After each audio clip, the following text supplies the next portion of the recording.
Alright, round two. Let's try this again. Freaking thing. Happy Friday, Friday. Enjoy your weekend, wherever you are. Amazon. Restart the flash briefing. Jamie, here's your flash briefing. It cut me off midstream. So. In NASA news. A little more than a year ago, a NASA flight test article came screaming back from space at more than 18,000 miles per hour, Amazon. reaching temperature. Flash briefing. Jamie, here's your flash briefing. In NASA news. NASA?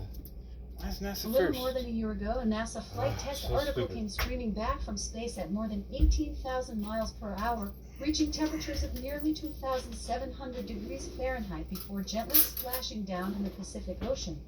At that moment, it became the largest blunt body, a type of re-entry vehicle that creates a. This image from NASA's Hubble Space Telescope features the spiral galaxy NGC 941, which lies about 55 million light-years from Earth. Hubble's Advanced Camera for Surveys, ACS, collected the data that created this image. Beautiful NGC 941 is undoubtedly the main attraction in this view. However, the hazy-looking galaxy was not the motivation for collecting the data. That wasn't it?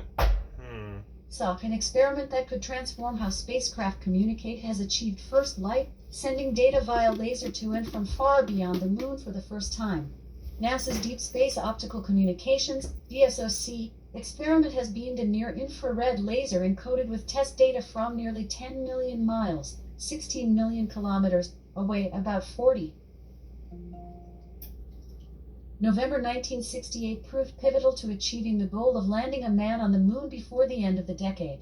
The highly successful Apollo 7 mission that returned American astronauts to space provided the confidence for NASA to decide to send the next flight, Apollo 8, on a trip to orbit the moon in.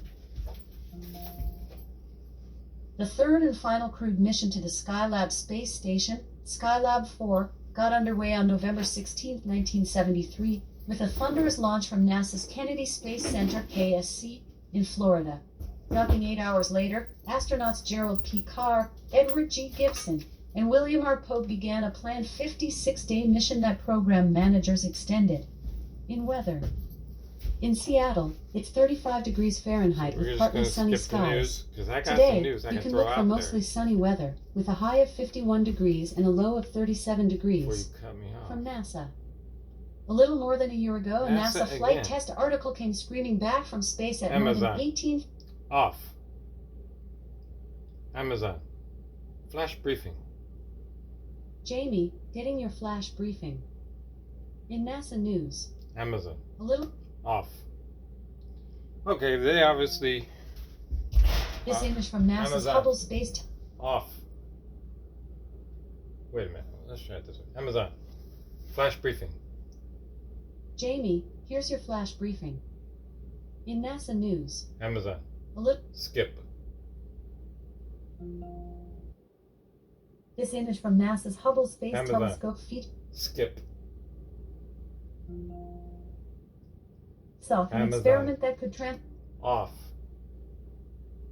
Okay, so in news before it got cut off, what they was trying to tell us is there was a meeting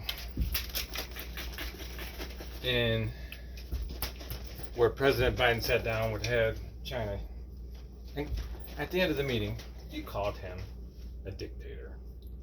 So not very good diplomatic representative. I'm sure they weren't going to say that. They were going to, whatever they were going to do. I don't know. They won't tell us, obviously. They cut us off from the news today. But Kim Iverson put it out there on social media, so I will put a link in the description. And today it will be NASA and Kim Iverson news, because I got no news for you other than that.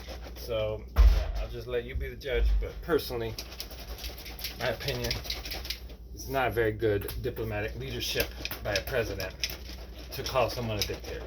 I mean, it's not a very good representative at all. It's not my diplomatic representative, I can tell you that much.